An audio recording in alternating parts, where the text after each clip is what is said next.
The ground at Norris Geyser Basin is too hot to walk on. Not metaphorically, not as a figure of speech. Literally, the soil temperature in a section of the basin that was open to visitors 18 months ago has exceeded the boiling point of water at Yellowstone's altitude. The boardwalks are closed. The signs say thermal disturbance. The scientists say something else entirely. They say the heat is coming from below, not from the hydrothermal system, not from the superheated water that has circulated through Yellowstone's plumbing for centuries. From below the hydrothermal system, from the layer beneath the layer that powers the geysers and the hot springs and Old Faithful itself. From the magma. In the 6 weeks since we covered the April 2026 anomalous data, the deep seismic swarm, the accelerating ground deformation, the new thermal feature at Norris, every single monitoring parameter the Yellowstone Volcano Observatory tracks has moved in the same direction, not back toward baseline forward. The helium-3 signal in the gasochemistry data came back elevated. That is the fingerprint of mantle-derived gas. That is the chemical signature of material that originated not in the hydrothermal system, not in the circulating groundwater that most Yellowstone activity comes from, but in the magmatic system, in the partially molten rock sitting 5 to 17 kilometers below the surface of Wyoming. The deformation rate at the Norris GPS cluster has not decelerated. It has increased to 3 centimeters of uplift recorded in the first 90 days of the episode has been followed by an additional 4.1 centimeters in the past 6 weeks. The rate is not dissipating. It is accelerating. The thermal anomaly at Norris, the 340-meter feature identified in the April satellite data, has expanded. The new measurement puts it at 510 meters in diameter. The temperature differential above background has increased from 2 degrees Celsius to 6.8 degrees. And 3 days ago, something happened at Norris that has not happened at any point in the modern monitoring era. A new fumarole opened. Not an expansion of an existing thermal feature. Not a change in an existing geyser or hot spring. A new opening in the ground, venting gas directly from a source that the observatory's geochemical team immediately sampled. The gas composition of that fumarole is not consistent with a shallow hydrothermal source. The sulfur dioxide concentration is 4 times what has been recorded from surface hydrothermal features at Norris previously. The carbon dioxide to sulfur dioxide ratio is within the range characteristic of direct magmatic degassing.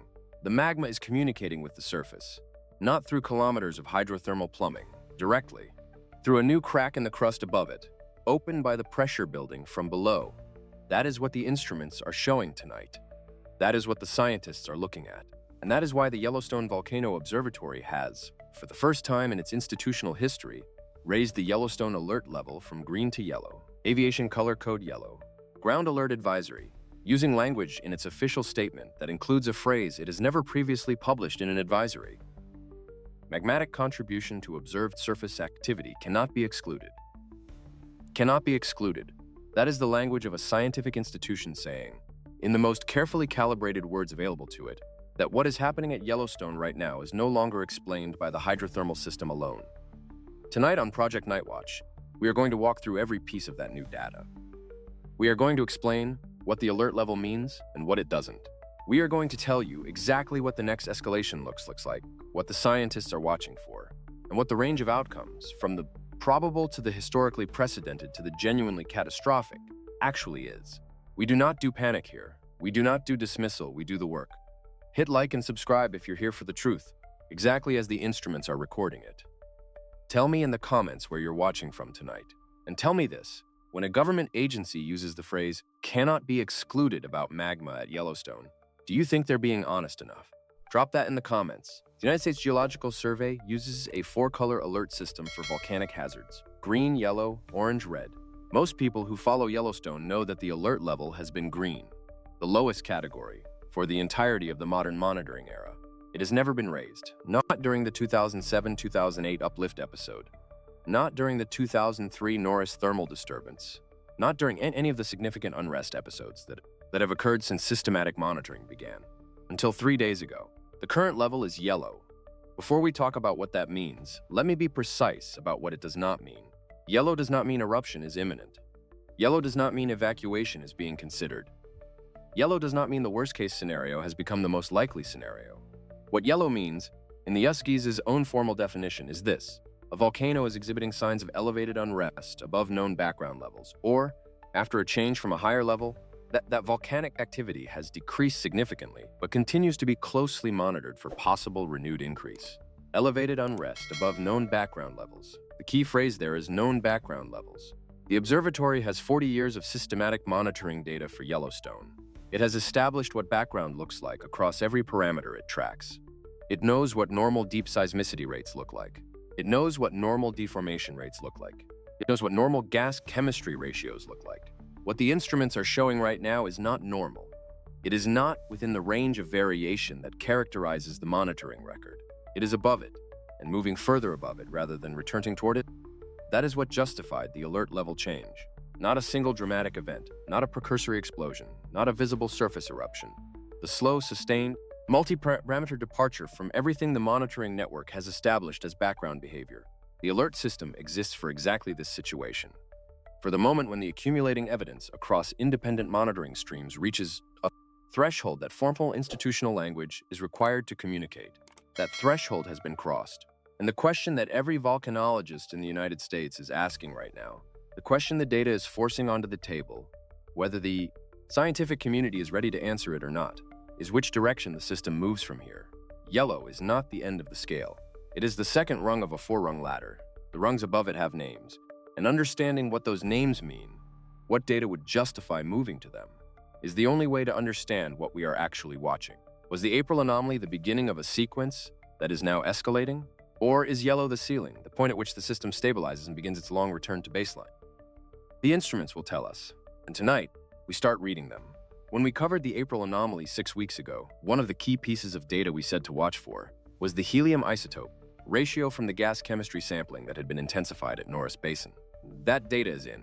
Helium comes in two stable isotopes, helium-3 and helium-4. The ratio between them, written as He, is one of the most diagnostic tools available in volcanology for tracing the origin of volcanic gases. Here is why. Helium-3 is primordial. It was produced in the first 3 minutes after the Big Bang, incorporated into the material that eventually formed the Earth, and has been slowly outgassing from the planet's interior ever since. The mantle is rich in helium-3. The crust is not. As primordial helium-3 is released from the mantle, it rises. As it moves through the crust toward the surface, it mixes with crustal helium-4. Produced continuously by the radioactive decay of uranium and thorium in continental rocks. The ratio of helium-3 to helium-4 therefore tells you where a gas sample came from.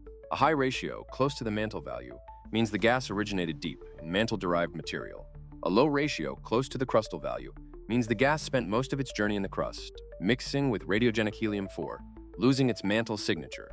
At Yellowstone, the helium isotope ratios in hydrothermal gases have been measured for decades. The baseline ratio, the value characteristic of the normal operation of the hydrothermal system, sits at approximately 7 to 9 times the atmospheric value. This is already elevated above pure crustal values, reflecting the fact that even the normal Yellowstone hydrothermal system has a significant mantle-derived component. The new samples from the Norris fumarole, the one that opened 3 days ago, returned a ratio of 14, 3 times the atmospheric value, 14.3. Nearly double the established baseline for the Norris hydrothermal system. Let me be precise about what that number means. A ratio of 14.3 Ra being the unit used for atmospheric helium ratio, is within the range, characteristic of direct magmatic degassing from a mantle-derived melt. It is not consistent with a signal that has traveled through kilometers of crustal rock and hydrothermal fluid, losing its mantle signature as it mixes with crustal gases. It is consistent with a signal that originated in the magmatic system and found a relatively direct pathway to the surface. The new fumarole is not venting crustal gas. It is not venting hydrothermal steam that has been in contact with surface rocks for centuries. It is venting gas whose chemical fingerprint points directly to the magmatic source. That is the most unambiguous piece of data yet produced in this episode. The helium isotope ratio does not lie. It does not have a hydrothermal explanation that fits the observed value. The gas coming out of that crack in the Norris Basin floor originated in the magma. Now, and this is critical, that does not mean magma has reached the surface. Magmatic gases migrate upward through rock long before the magma itself does. In fact, gas migration is one of the primary mechanisms by which magmatic systems communicate with the surface by exsolving volatiles from the melt at depth, allowing those gases to rise through pore spaces and fractures to the surface, while the melt itself remains below. What the helium signal tells us is that the magmatic system below Norris has become sufficiently pressurized, or sufficiently close to the near surface pathway system, that its gases are now reaching the surface without being fully diluted by the overlying crustal and hydrothermal environment. the barrier between the magmatic system and the surface hydrothermal system, the several kilometers of fractured, variably permeable rock that normally acts as a filter and mixing zone for gases rising from depth, has become more permeable, or the gas pressure at depth has increased enough to push through that barrier more efficiently, or both. Either way, the fingerprint of the mantle is now at the surface of Yellowstone, in concentrations that have not been measured in the monitoring record. Was the April anomaly a pulse that would dissipate? The helium data says no. The magmatic source is not dissipating. It is expressing itself at the surface in a new way, through a new pathway, with a chemical signature that was not there 6 weeks ago. That is escalation, defined, measured, and chemically fingerprinted. To understand what the combined data, the deep seismicity, the accelerating deformation, the helium signal, the new fumarole, is actually describing in physical terms, we need to think carefully about the geometry of the system beneath Norris. The Yellowstone magmatic system, as we described in our previous coverage, has two main components: a shallow magma reservoir at 5 to 17 kilometers depth containing approximately 4 zone cubic kilometers of partially molten material, and a lower crustal body at 20 to 50 kilometers depth containing even more material. Between the top of the shallow reservoir, at approximately 5 kilometers depth, and the surface, there is a layer of rock that is, in most places, not directly connected to the magmatic melt. It contains the hydrothermal system, circulating superheated water, fractured and hydrothermally altered rocks, and a network of faults and fractures that provide pathways for fluid movement. At Norris, this intermediate layer is thinner and more permeable than elsewhere in the caldera. It is why Norris is the hottest and most geologically unstable surface feature in the park. The plumbing above the magmatic system is closer to the surface at Norris than anywhere else in the caldera. Now, the April seismic swarms showed earthquakes at 12 to 20 kilometers depth, well within and below the upper boundary of the shallow magma reservoir. Deep earthquakes in a volcanic system have two primary causes. The first is tectonic, normal faulting driven by the regional stress field, occurring in the brittle rock that exists even at magmatic depths, where temperature and pressure haven't fully pushed the rock into ductile behavior. The second is volcano-tectonic, fracturing driven by the movement of magmatic fluids or the intrusion of magma itself into previously unfractured rock. Distinguishing between tectonic and volcano-tectonic events requires analysis of the focal mechanisms, the pattern of compression and tension on the fault plane that produced each earthquake. The observatory has now completed that analysis for the 340 deep events in the April swarm. The results: approximately 220 of the 340 deep events show focal mechanisms consistent with tensile failure, the rock being pulled apart rather than sheared. Tensile failure at depth is the seismic signature of fluid or melt forcing its way into rock, wedging it open. It is the signature of intrusion. 220 earthquake-scale fracturing events at depths between 12 and 20 kilometers, consistent with something pushing upward through the rock, combined with the accelerating surface deformation. The ground rising faster now than it was 6 weeks ago, and the helium signal, now appearing at the surface. The picture that emerges is of a system where material from the magmatic zone is actively migrating upward, not erupting, not reaching the surface, but moving. The question that cannot yet be answered from the available data is, how much materials, how fast, and into what geometry? If the intrusion is small, a narrow dike of gas-rich melt forcing its way into a limited zone of the shallow crust, it may stall, cool, and solidify before reaching the surface or the hydrothermal system in a destabilizing way. This happens at volcanic systems around the world. Most intrusions don't erupt. If the intrusion is larger, if it represents a sustained injection of material from the upper boundary of the magma reservoir into the overlying crust, the dynamics change. Larger intrusions generate more deformation, more seismicity, and more pathways for gas migration. They can reach the hydrothermal system and destabilize it. In extreme cases, they can reach the surface. The current deformation rate, accelerating rather than decelerating, is more consistent with a sustained injection than a stalling one. A stalling intrusion typically produces decelerating deformation as the intruding material cools and the pressure drops. An active, sustained injection maintains or increases the deformation rate as new material continues to enter the system. The ground at Norris is rising faster than it was last month. The gas chemistry is showing deeper and deeper signatures. The thermal anomaly is expanding. The system is not stalling. The Norris Geyser Basin is the oldest geothermal area in Yellowstone National Park. Its features have been changing continuously since the first systematic observations were recorded in the 1870s. It has a long, well-documented history of thermal disturbances, and that history is directly relevant to understanding what is happening there now. In 1926, a portion of the Norris Basin known as the Porcelain Terrace was described by observers as dramatically hotter than previous visits. So hot that it was described as steaming continuously from the ground itself, not just the features. The disturbance lasted several months and then subsided. In 1971, Steamboat Geyser, the world's tallest active geyser located in the Norris Basin, erupted for the first time in 9 years. The eruption was accompanied by significant changes to surrounding features and elevated ground temperatures. Steamboat entered a period of sporadic activity that continued through the 1970s and 1980s. In 2003, as mentioned in our previous coverage, Norris experienced the most significant thermal disturbance recorded in the modern monitoring era. A zone of the Tantalus Creek area registered ground temperatures high enough to melt road asphalt. Several new features appeared. Existing features changed character. The basin was partially closed to visitors. The disturbance resolved over approximately 8 months. In 2018, Steamboat Geyser entered a period of extraordinary activity, erupting 32 times that year after having been essentially dormant for 3 years.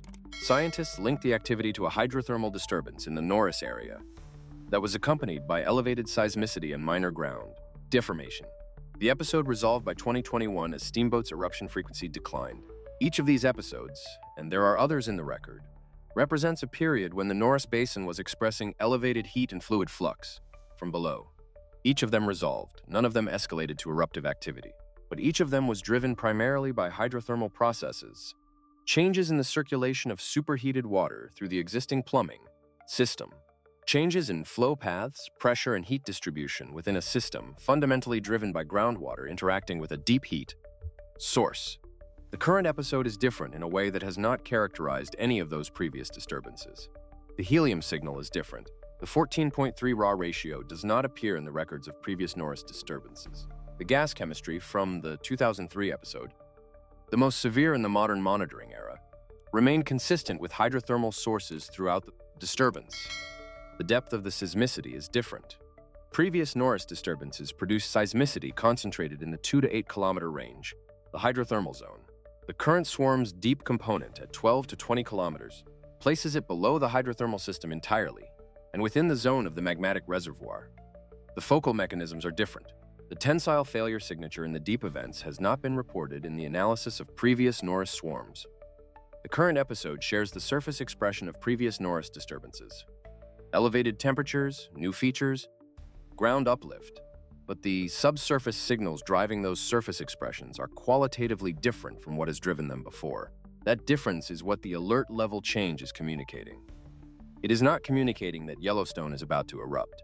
It is communicating that what is happening right now at Norris is not the same as what happened in 2003 or 2018 or any of the previous historical episodes. Something new is happening. And in a system as consequential as Yellowstone, new is a word that demands full attention. One of the most fundamental characteristics of the Yellowstone caldera is that it breathes. This is not a metaphor. The caldera floor literally rises and falls over years-long cycles, driven by the movement of hydrothermal fluids and, in some episodes, as we have discussed, by pulses of heat or material from the magmatic system. Between 1923 and 1984, the period for which the earliest reliable deformation records exist, the caldera floor rose approximately 85 centimeters. From 1984 to 1995, it subsided approximately 22 centimeters. From 1995 to 2000, it rose again. The cycle is continued, breathing in and out, on timescales of years to decades. This cycle is the system's way of accommodating the continuous inflow of heat and material from the mantle plume. Below, the episodic pressurization of the hydrothermal system and the slow but unceasing creep of tectonic loading. In normal breathing, in the caldera's baseline behavior, the deformation pattern is broad and smooth. The entire caldera participates in the inflation and deflation. The GPS stations spread across the park all move in roughly the same direction at roughly the same time. The pattern looks like a balloon being inflated and deflated, a distributed, symmetric response to a distributed, deep pressure source. The current deformation pattern does not look like a balloon. It looks like a blister. The uplift is concentrated at Norris. It is not caldera-wide. The GPS stations outside the Norris area, the ones positioned in the center and southern portions of the caldera, are showing minimal motion. The Norris cluster is rising at approximately 3.4 centimeters per month. The other stations are showing a few millimeters at most. A blister, not a balloon. A localized, asymmetric inflation centered on a specific zone, directly above the deepest seismicity, directly above the tensile failure events, directly above the new fumarole. This pattern is telling the scientists something that the older, distributed episodes did not tell them. The pressure source is not the main magma reservoir, the large deep body distributed across the entire caldera. The pressure source is localized. It is beneath Norris specifically, and it is at a depth that, combined with the seismic and geochemical data, points to something that is not simply the hydrothermal system responding to a deep heat pulse. A localized pressure source at magmatic depth beneath the most geologically vulnerable surface point in the entire caldera, producing tensile fracturing in the overlying rock, with gas chemistry indicating direct magmatic contribution, and a surface uplift pattern that is accelerating rather than decelerating. That is the physical picture the data is painting. It is not a picture of an eruption, but it is a picture of a system moving in a direction, and the direction it is moving is upward. There is a detail in the most recent observatory field report that did not appear in the headline summary, but that volcanologist reading the full document paused at. A section of the Grand Loop Road, the main tourist route that passes through the Norris area, has developed a series of surface cracks over the past 3 weeks. The cracks are linear, oriented roughly northwest-southeast, and extend over a distance of approximately 400 meters along the road margin. They are not large. The widest is approximately 4 centimeters across, and the deepest measured is approximately 30 centimeters. The Park Service has marked them and is monitoring them. The field report's interpretation: thermally induced surface cracking consistent with differential ground expansion associated with elevated near-surface heat flux. In plain language, the ground is cracking because it is getting hotter from below. Surface cracking in thermally active areas is not unusual at Yellowstone. The 2003 disturbance produced similar features in the Norris area. The cracks are not a sign of imminent collapse. They are not precursors to a specific eruptive event, but they are a physical manifestation of the same process producing every other signal we have discussed tonight. The ground is rising because something below it is pushing upward, and as it rises and expands, it cracks. The road is cracking because the earth beneath it is expanding, and the earth beneath it is expanding because something below the hydrothermal system, something at magmatic depth, is pressurizing. The road doesn't lie. The GPS doesn't lie. The helium doesn't lie. The seismicity doesn't lie. Every independent measurement system is producing data that points in the same direction. The question is whether that direction is a dead end, a magmatic system testing a pathway, finding it insufficient, cooling back into the crust, or the beginning of a road that has a surface expression at the other end. Let's talk about sulfur dioxide. SO2, sulfur dioxide, is one of the primary gases emitted by magmatic systems. Unlike carbon dioxide, which can originate from both magmatic and crustal sources, sulfur dioxide in significant concentrations is almost exclusively magmatic in origin. Crustal rocks and hydrothermal fluids do not generate large sulfur dioxide fluxes, magma does. The baseline sulfur dioxide emission from Yellowstone, measured continuously by an instrument network at the surface, is approximately 40 to 75 tons per day. That is actually relatively low for a system sitting above an active magmatic source, and reflects the fact that most of the magmatic gas at Yellowstone is scrubbed by the enormous hydrothermal system before it reaches the surface. The hydrothermal fluids absorb the sulfur dioxide, converting it to sulfate that ends up dissolved in the water. The current measurement from the Norris fumarole area, taken over the past 72 hours using direct flux measurement, 340 tons per day localized to the Norris Basin alone. 340 tons per day from one area of one geyser basin, more than the previous total emission for the entire Yellowstone system. That number is not consistent with a hydrothermal source. The hydrothermal system does not produce 340 tons of sulfur dioxide per day. That number is consistent with a direct magmatic source, with gas exsolving from melt and finding a pathway to the surface without being fully scrubbed by the overlying water system. It means the pathway between the magmatic source and the surface is not just more permeable than before. It is sufficiently open that the scrubbing capacity of the hydrothermal system, the enormous buffering effect of millions of liters of circulating groundwater that normally absorbs magmatic gases, is being overwhelmed in the Norris area. More gas is coming up than the water can absorb. That is a fundamentally different statement about the state of the system than anything in the monitoring record. To put 340 tons per day in context, Mount St. Helens in the months before its 1980 eruption was emitting approximately 200 tons of sulfur dioxide per day. Pinatubo, in the weeks before its catastrophic 1991 eruption, was emitting 5,000 tons per day. The current Norris emission sits between those two reference points. That comparison requires careful handling. Yellowstone is not Mount St. Helens. The geometry of the system is different. The volume of magma is different. The depth of the source is different. A direct comparison of sulfur dioxide numbers between Yellowstone and subduction zone volcanoes is not straightforward, but the direction of the comparison is meaningful. The sulfur dioxide flux at Norris is now in the range of pre-eruptive emissions from volcanoes that did erupt. That does not mean Yellowstone will erupt.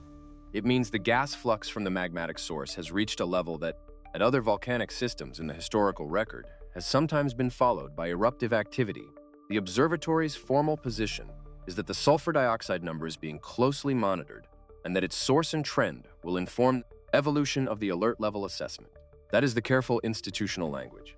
What it means in plain terms, the number is high enough that the scientists need to watch it daily and will need to act on it if it continues to rise. Every volcano monitoring protocol operates around a concept of thresholds, specific data values or combinations of values that trigger formal responses. The thresholds are not arbitrary. They are calibrated through decades of experience at volcanic systems around the world to represent meaningful transitions in system state.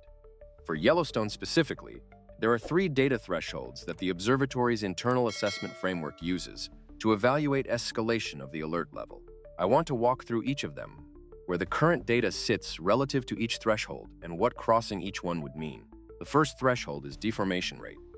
A sustained caldera-wide defation rate exceeding approximately 10 centimeters per month, maintained for more than 2 consecutive months, is considered a significant escalation indicator.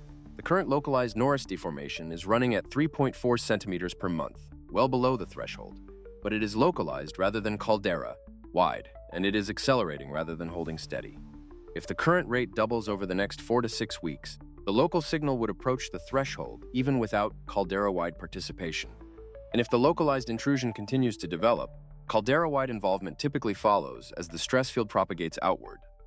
The second threshold is seismicity, specifically, the occurrence of sustained shallow seismicity above magnitude 3.0 within the caldera at depths less than 5 kilometers over a period of more than 72 consecutive hours. Shallow seismicity of that character, sustained, would indicate that whatever process is operating at depth has propagated upward into the upper crust and is beginning to fracture the rock between the hydrothermal system and the surface. The current deep seismicity is not yet in this category.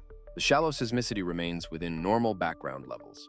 But the migration path from 15 kilometers down to 5 kilometers up is exactly the direction that sustained intrusion follow. The third threshold is gas flux.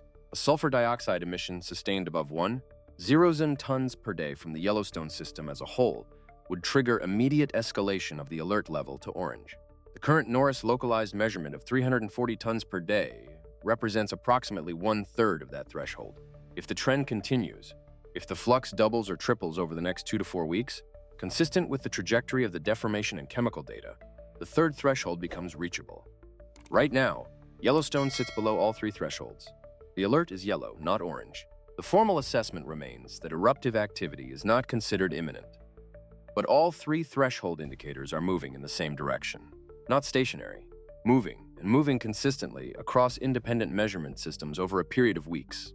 The pace of movement toward those thresholds, not the current absolute values, is what the scientists are watching most carefully. A system that approaches a threshold slowly and then stalls has a very different character than a system that approaches a threshold at an accelerating rate. The current trajectory is accelerating, not toward eruption, but toward the next threshold. I want to step back from the current data for a moment and place it in the context that the headlines almost never provide. 640,000 years. That is how long it has been since the Yellowstone caldera last erupted in a major event. The Lava Creek eruption of 640,000 years ago created the current caldera, the enormous 72 by 55 kilometer depression that contains most of the park geothermal features. Since that eruption, the system has produced multiple rhyolite lava flows, countless hydrothermal episodes, thousands of earthquake swarms, and dozens of unrest episodes of varying intensity, and no eruption. 640, zero-zone years of magmatic activity without a supereruptive expression. That is the baseline. That is the context against which the current episode has to be measured. There is a persistent popular narrative that Yellowstone is overdue, that the roughly 700, zero-year average interval between the 3 Yellowstone supereruptions means that the 4th one should have happened already, or is imminent. This narrative is scientifically incorrect in a specific way that matters enormously for understanding the current situation. The 3 Yellowstone supereruptions did not occur at regular 700,000-year intervals.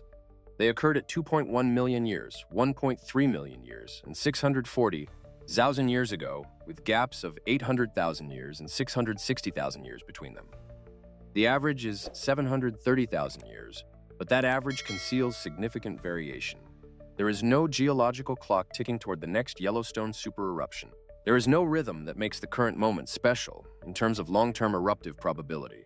What makes the current moment significant is not the intereruptive interval. It is the specific, real-time combination of data signals that we have been examining throughout this video. The significance is in the instruments, not in the calendar. And the instruments are showing something that has not been shown in the monitoring era. Not something that proves eruption is imminent. Something that proves the system has entered a state it has not been in during the 40 years of systematic monitoring. The 640,000-year gap is relevant for a different reason than the overdue narrative. It is relevant because it tells us something about the current state of the magmatic system after 640,000 years without a supereruption. The shallow magma reservoir is in a specific state. It has been accumulating heat and volatile pressure from the mantle plume for that entire period. It has been cycling through uplift and subsidence episodes, pressurizing, then partially releasing, then repressurizing. Each of those episodes has been resolved by one of two mechanisms. Either the pressure dissipated back into the system, or it was released through smaller eruptive events, lava flows, hydrothermal explosions. The system has not had a major pressure release in at least 70,000 years, the age of the last significant lava flow eruption. 640,000 years of input with only partial outputs. The pressure budget of the system is not zero. The volatile content of the melt is not empty. The system has been loading. What the current data might be showing is that after a period of loading that has no modern precedent in the monitoring record, the system has begun to express that loading in a new way, not through the hydrothermal system. That valve has been open for 640,000 years and has not been sufficient to fully decompress the magmatic source. Through a new pathway, through the fractured zone above the magma reservoir, at Norris, where the crust is thinnest, where the plumbing is most direct, through the crack in the road, through the new fumarole, through the helium-3 in the gas, through the centimeters of rising ground. The magma is not at the surface, but the pressure from the magma has found a new way to speak, and it is speaking in a language the monitoring network has not heard before. Alert level orange at Yellowstone would represent the most significant formal volcanic hazard designation in American history. No volcano in the contiguous United States has been at orange for longer than a few months. In those instances, Mount St. Helens, in the periods leading to its 2004-2008 dome-building eruption, involved a system with a very different geometry and a much shallower magmatic source. Orange means eruption is considered foreseeable if trends continue. It means that the monitoring data has crossed multiple thresholds. It means that the probability of eruptive activity in the near term is considered significant enough that formal emergency management protocols are activated. For Yellowstone specifically, an orange designation would trigger a cascade of formal responses. The National Park Service would begin evacuation of the park. At peak season, Yellowstone hosts approximately 30,000 visitors per day. An ordered evacuation of the park could be accomplished in approximately 8 to 12 hours under good conditions. The surrounding gateway communities, West Yellowstone, Gardner, Cook City, Jackson, would be included in the evacuation advisory. FEMA would activate pre-positioned response assets for the broader Yellowstone region. The FAA would impose flight restrictions over the caldera area, consistent with the Aviation Color Code Orange designation that accompanies the ground alert. The NRC, the Nuclear Regulatory Commission, would conduct precautionary assessments of the potential impact of elevated seismicity on nuclear facilities within a 1,000-kilometer radius. None of these responses have been activated. None of them are imminent based on the current yellow designation. But they exist, they are planned, they have been rehearsed, and the fact that they are planned tells you something important about how seriously the relevant agencies take the low probability, high consequence end of the Yellowstone's risk distribution. The gap between yellow and orange is defined by the three thresholds I described earlier. The current data is below all three thresholds. For orange to be declared, the monitoring network would need to show one or more of sustained caldera-wide deformation approaching 10 centimeters per month, sustained shallow seismicity above magnitude 3 for more than 72 hours, or a system-wide sulfur dioxide flux approaching 1,000 tons per day. Those are not trivial thresholds. They represent a substantial escalation above current conditions.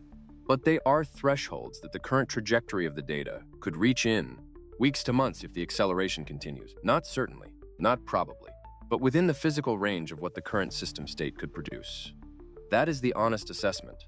That is what yellow, combined with an accelerating multi-parameter data trend, actually communicates. Most Yellowstone coverage focuses on the geological drama, the super eruption numbers, the cubic kilometers, the global temperature effects. What it rarely focuses on is the immediate human geography. The population that would be in the path of even a non-super eruptive Yellowstone event in the early stages of a developing crisis. Let me give you the numbers. Yellowstone National Park receives approximately 4 million visitors per year. Peak daily visitation in summer months reaches 30,000 to 35,000 people within the park boundaries. The gateway communities surrounding the park, West Yellowstone, Gardner, Cook City in Montana, Jackson and Cody in Wyoming, have a combined permanent population of approximately 25,000, with summer seasonal populations 2 to 3 times higher.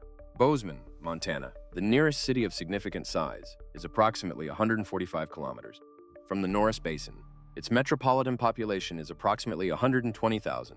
Idaho Falls, Idaho, approximately 200 kilometers from Norris, has a metropolitan population of approximately 145,000. Casper, Wyoming is approximately 350 kilometers away. For a hydrothermal explosion scenario at Norris, the most probable significant near-term eruptive scenario, the immediate lethal zone would be within approximately 5 to 10 kilometers of the event. The secondary hazard zone from pyroclastic surge would extend to perhaps 15 to 20 kilometers. This is entirely within the park boundaries for an explosion of the scale the current data could potentially support. The ash fall from even a relatively small explosive event at Norris, a hydrothermal explosion producing a column that reaches 15 to 20 kilometer altitude, would deposit ash across a downwind area of hundreds of kilometers. The prevailing winds across Yellowstone are westerly, meaning ashfall would affect Wyoming, Montana, the Dakotas, and potentially further east. Ashfall of even a few millimeters is sufficient to ground aviation, clog vehicle engines, contaminate water supplies, and damage crops. For the affected region, the immediate priorities in the early stages of any eruptive event, before the scale of the event is fully characterized, would be evacuations of the park and surrounding communities, closure of airspace, and the activation of the monitoring to response chain that the USGS has spent decades designing. The 30,000 to 35,000 people in the park on any given summer day are not at risk from the current yellow alert. The park remains open. The observatory's assessment does not support closure, but those 30,000 people are inside a national park that sits above a supervolcanic system that has just raised its alert level for the first time in its monitoring history. They are visiting a geological wonder that is right now expressing itself in ways it has not expressed in the 40 years of systematic monitoring. They are walking boardwalks above ground that is cracking from thermal expansion. They are photographing fumaroles that are venting gas with a mantle signature. They deserve to know what the instruments are showing, not so they panic, not so they leave in a rush that creates its own hazards, but because information is the only tool that allows human beings to make rational decisions in the face of geological uncertainty. The park is open, but it is open above a system that is not behaving the way it was behaving a year ago.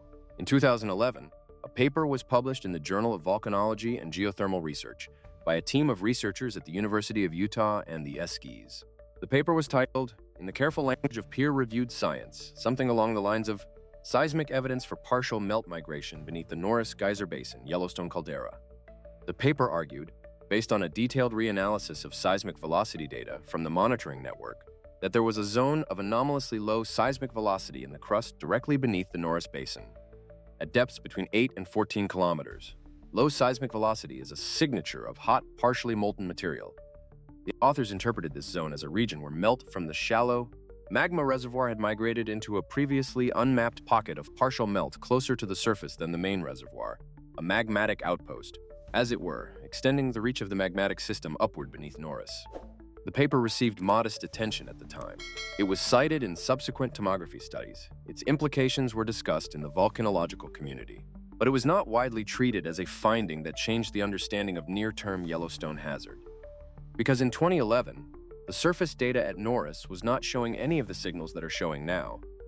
13 years later, those signals have arrived, and the zone of low seismic velocity that the 2011 paper identified, the partial melt pocket at 8 to 14 kilometers depth, sits directly within the depth range of the tensile failure events in the April swarm. It sits directly below the accelerating surface deformation. It sits directly below the new fumarole. The paper was describing what was already there.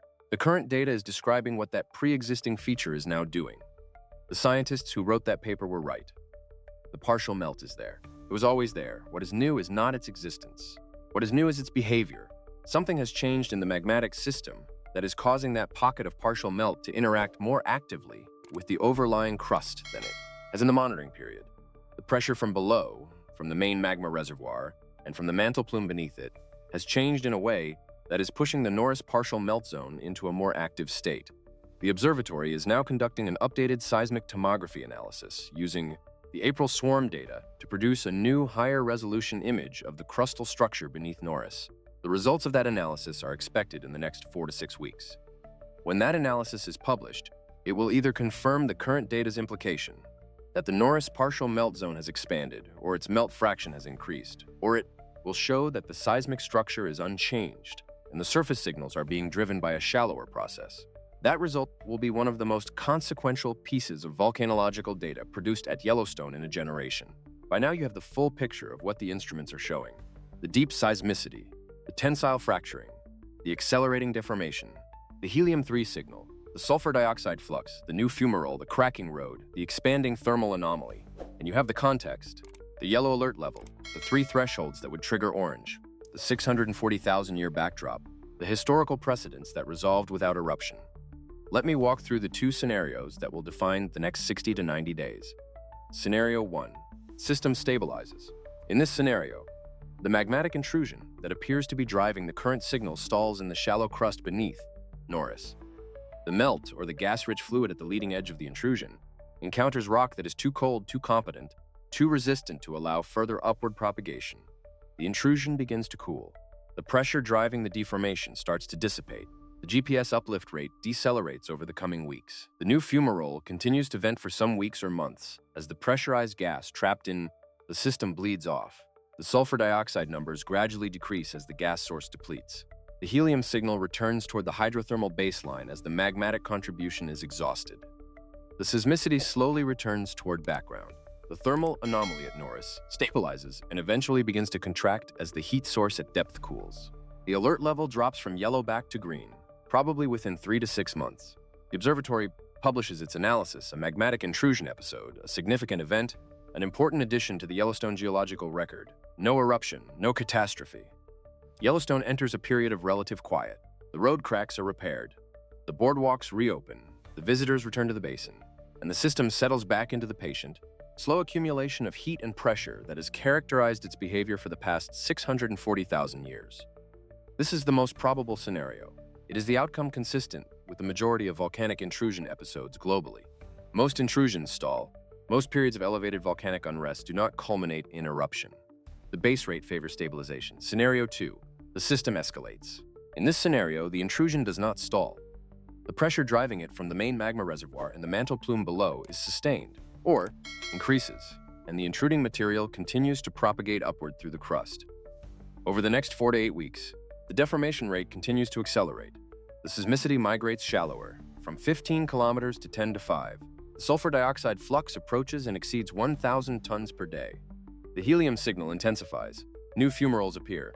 Ground cracking expands beyond the initial zone, near the road. The observatory escalates the alert to orange. Evacuation of the park begins. The National Emergency Response Infrastructure activates. At that point, the critical scientific question becomes not whether an eruptive event will occur. The escalating data makes that probable in this scenario. But what kind of eruptive event?